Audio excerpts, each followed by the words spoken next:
আমরা এখন এতক্ষণ কিসের গল্প শুনলাম? ভালো করে বলো। মহাভারতের যুদ্ধ। ও, মহাভারতের যুদ্ধ কার কার মধ্যে হয়েছিল বলো তো? কৌরব আর পাণ্ডব। পাণ্ডবদের দলে কজন ছিল? 5 জন। আর কৌরবদের দলে 100টা। 100টা ভাই ছিল। হ্যাঁ। আর পাণ্ডবদের দলে কে ছিল বলো? আসল কে ছিল? পাণ্ডবদের দলে কে ছিলেন? কৃষ্ণ।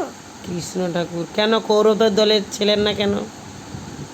তারা মিথ্যা কথা বলতো, কাউকে কিছু দিত না, একটু কিছু খেলেও দিত না, হিংসে করতো। হ্যাঁ, তারা যদি একটু চেত, একটু দে খেলনাটা দে, সে দিত না। ওই জন্য কৃষ্ণ ঠাকুর কি বললেন? আমি তোমাদের দলে থাকবো না, আমি পাণ্ডবদের দলেই থাকবো। দিয়ে কি যুদ্ধে কি হলো? ছুরি মারামারি। কারা জিতে গেল? পাণ্ডব। আর কারা হেরে গেল? কৌরব। দিয়ে কৌরবদের মা কে ছিলেন?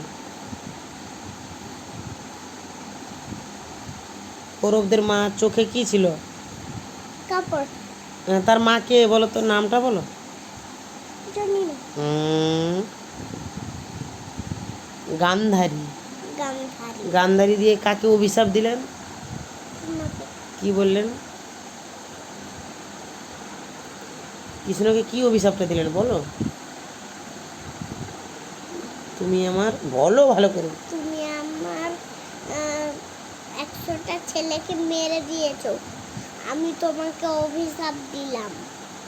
তুমি একজন লোক একজন শিকারী আপনাকে মারবে। দিয়ে শিকারীকে মেরেছিল তাকে? কি করে মারলো? দিয়ে দেখছে ও সেটা একটা হরিণের পা দেখা যাচ্ছে, হরিণের পা তো এরকম নীল রঙের একটা হরিণ দেখা যাচ্ছে সেখানে দিয়ে তীরটা মেরে দিল কি? হ্যাঁ। কৃষ্ণ তখন মরে গেছে। কে কাঁদছে কে বুঝু? রাধা। কেন? রাধা তাকে ভালোবাসতো প্রচুর, তারা বন্ধু দুজন। হ্যাঁ। সে বাঁশি বাজাতো, রাধা শুনতো। হ্যাঁ। যা, রাধা কৃষ্ণ মারাই গেছে। রাধা মারা যায়নি, কৃষ্ণ রাধাও মারা গেছে। রাধাও নিজে নিজে দেহত্যাগ করেছে। মহাভারতের গল্প শুনতে ভালো লাগে? কৃষ্ণের গল্প শুনতে ভালো লাগে? ও, আর কৃষ্ণের কিভাবে জন্ম হয়েছিল বলে দাও। তার মায়ের পেট দিয়ে তার যে মামা, তার মামাকে কংসরাজ।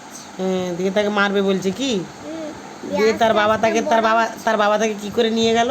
ঝুড়িতে, একটা গামলাতে ভিজে আছে না কৃষ্ণ, সব উঠেছে, একদম পাহাড় করে রেখেছে পাহাড়ে। দিয়ে দিয়ে দিয়ে কি কৃষ্ণ যখন বড় হচ্ছে, দিয়ে বড় হলো এইটা বড় হলো, এত বড় হয়ে গেল। আমি যে কে ভয় পেয়ে যাচ্ছে? কংসরাজ। কি ভাবছে? কৃষ্ণ তো আস্তে আস্তে বড় হচ্ছে দেখছি। সে আবার ছুরি নিয়ে বেরাবে, দিয়ে আমাকে মারবে, দিয়ে মেরে দিয়েছে কংসরাজকে। কংস ভালো নয়।